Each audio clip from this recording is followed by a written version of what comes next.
Хитченс родилась в Санта-Кларе, штат Калифорния, в 1952 году.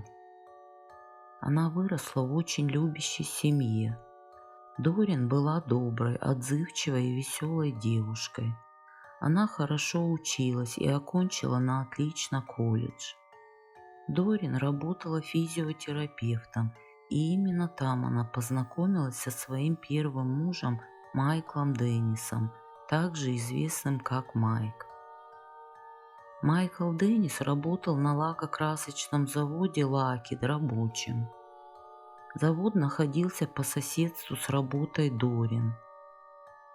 Майкл страдал потерей слуха, из-за этого он часто заикался. Его друг Джим Патриот рассказывал, что Майк часто страдал депрессиями и мало общался с людьми. У него не было подруги, поэтому, когда он встретил Дорин, он сказал, что нашел ту самую и был очень счастлив. Майкл и Дорин поженились несколько месяцев спустя после знакомства. Вскоре у них родился сын, которого они назвали Полом. Сначала все было хорошо, и они казались счастливой семьей. Но потом они начали часто ругаться, и это привело к их разводу в 1977 году. Дорин получила опеку над сыном, а Майк мог брать его к себе по выходным.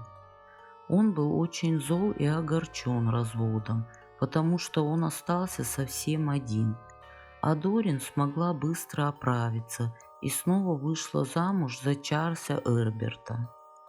Чарльз был владельцем магазина ковров. Он был добрым, внимательным и красиво ухаживал за Дорин. Через некоторое время она переехала к нему, и они поженились. В ноябре 1979 года у них родилась дочь Дина. В семье также рос сын Дорин, которого она родила от Майка. У них была дружная и счастливая семья, пока не случилось несчастье. У Эрбертов был бассейн на заднем дворе. В феврале 1980 года Пол, которому в то время было 4 года, вышел на задний двор. Бассейн был обнесен забором, но Пол смог перелезть через забор и упасть в бассейн. Дорин была одна в это время дома, и когда она заметила исчезновение Пола и бросилась его искать, было уже слишком поздно. Его доставили в больницу и подключили к аппарату жизнеобеспечения, но через 3 дня он умер. Дорин тяжело переживала утрату сына. Майк к тому времени потерял работу на заводе и находился в затяжной депрессии. Также он думал, что Дорин специально убила их сына, чтобы насолить ему. Майк Деннис подал иск о преднамеренном убийстве против Чарльза и Дорин в марте 1982 года. Но судья вынес решение в пользу Чарльза и Дорин. Майк был просто в бешенстве. Однако ничто не могло оправдать то, что он решил сделать дальше. Дорин была на 8-м месяце беременности. Ночь 31 октября 1984 года началась так же, как и многие другие Хэллоуины в маленьком тихом городке Сан-Хосе, штат Калифорния. Чарльз, Дорин и маленькая Дина отправились собирать конфеты и сладости, как это принято на Хэллоуин. Когда они вернулись домой, Чарльз сказал жене, что собирается в магазин и скоро вернется. Он оставил Дину и беременную Дорин в доме одних. Я просто помню, как дети стучали в дверь, а моя мама шла и раздавала детям конфеты и сладости, вспоминала позже Дина. Около 9 часов вечера раздался стук в дверь. Это был необычный стук, он был намного более громче. Дорин открыла дверь и увидела мужчину в комбинезоне механика и в волчьей маске, а в руке у него было мачете. Он пробормотал: «Я сейчас убью тебя». Запаниковав, Дорин велела своей 4-летней дочери Дине, которая была рядом с ней, спрятаться. Испуганная девочка побежала в комнату и спряталась за диван. В более поздних интервью Дина рассказывала, что это была ночь, которую она никогда не забудет. Жестоко напав на Дорин, убийца затем кинулся обыскивать дом в поисках Дины. Он кричал, что если я что-нибудь расскажу, он вернется за мной, сказала она. Он собирался меня убить. Через 2-3 минуты Дина услышала, как отец вернулся домой. Чарльз был в шоке от увиденного. Он отправил свою маленькую дочь в дом соседей, а сам повез жену и их будущего ребенка в больницу, но было уже слишком поздно. Дорин с ребенком умерли по дороге туда. К тому времени, когда прибыла полиция, Чарльз, истерически рыдая, был весь в крови. Позже Чарльз вспоминал, что когда он входил в дом, он подскользнулся и упал в лужу крови. Чарльз был не в себе, и его поместили в патрульную машину. Когда я посмотрел в окно машины, я увидел, что он был чрезвычайно взволнован и гиперактивен. Чарльз кричал и кричал: «Моя жена, моя жена, моя жена», вспоминает Джемми Салдивар, отставной офицер полицейского управления Сан-Хосе. В какой-то момент он пытался выбить окна и бился головой. Чарльза сразу же сочли лицом, представляющим интерес в этом деле, и доставили в полицейское управление. Внутри пригородного дома полицейские увидели жуткую картину. Входная дверь была не заперта, и Дорин лежала прямо у входа, а ее нерожденный сын находился в гостиной. Дорин получила множественные удары мачете по голове и телу. Ее левая рука была полностью отрублена. Дорин напоминала выпотрошенное животное.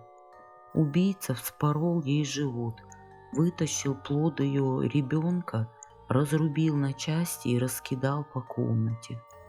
Я смотрел на фонарь из тыквы, и он как будто смотрел и улыбался этому ребенку, сказал Сальдивар. Это было похоже на фильм ужасов.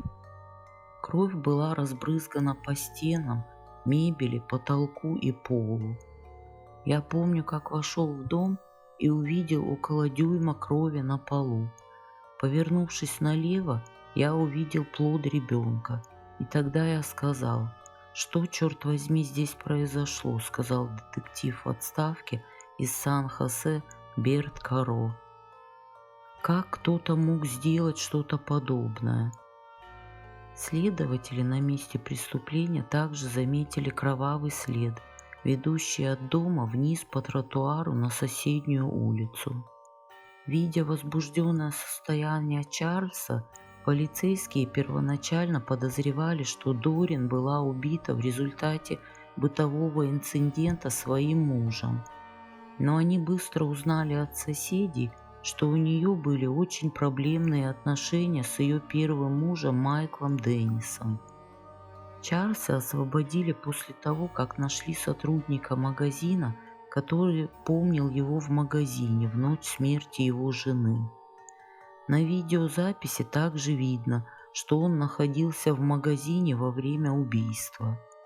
Узнав о проблемных отношениях Майка и Дорин, детективы направились к дому Денниса около 12:20 ночи 1 ноября. Полицейские постучали в дверь Майка.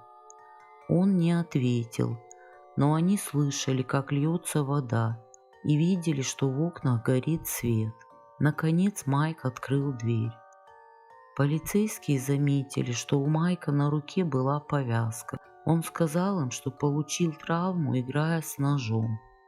Также они обнаружили кровь вокруг дома. окровавленную марлю и часть его одежды. Полицейские также заглянули в его машину и заметили кровь на руле.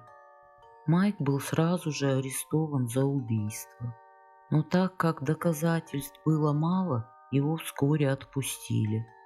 5 ноября 1984 года Майк был снова арестован за убийство при отягчающих обстоятельствах. Его группа крови совпала с группой крови на месте преступления.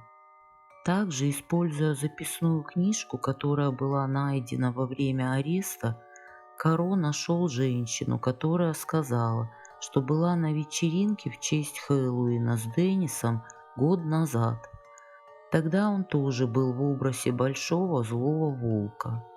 Власти даже разыскали его фотографию в точно такой же маске, которая была найдена на месте преступления. Во время многочисленных обысков в доме Денниса власти также обнаружили одежду, которую он носил на фотографии, футляр для 18-дюймового мачете, которая, как полагают следователи, использовалась в преступлении, и 2 гроба ручной работы, которые он сделал для Дорин и Чарльза. Майк еще больше впал в депрессию после потери сына. Также им был проигран судебный процесс. Он очень сильно ненавидел Дорин и ее нового мужа, сказал Джим Морин, отставной сержант полиции Сан-Хосе. Суд над Майклом начался 4 года спустя, в июле 1988 года. После того, как прокуроры изложили свои доводы, Деннис изменил свое признание вины на невиновность по причине невменяемости. Его адвокаты утверждали, что он сошел с ума из-за потери сына и был возбужден в ночь на Хэллоуин, когда наблюдал, как другие дети радостно отправляются на прогулку. Присяжные не купились на защиту, и Деннис был признан виновным в убийстве первой степени за смерть Дорин и убийстве второй степени за смерть нерожденного ребенка. В сентябре 1999 года он был приговорен к смертной казни. За годы, прошедшие после жестокого убийства, Дина пыталась принять смерть своей матери и даже стала отмечать Хэллоуин, чтобы попытаться восстановить контроль над своей жизнью. Чарльз и Дина простили Майка. В интервью 2016 года Дина сказала: «Я могу понять, что он потерял ребенка. Я понимаю это, но вы тоже кое-что у меня забрали. Вы взяли что-то большее. Вы забрали мою маму.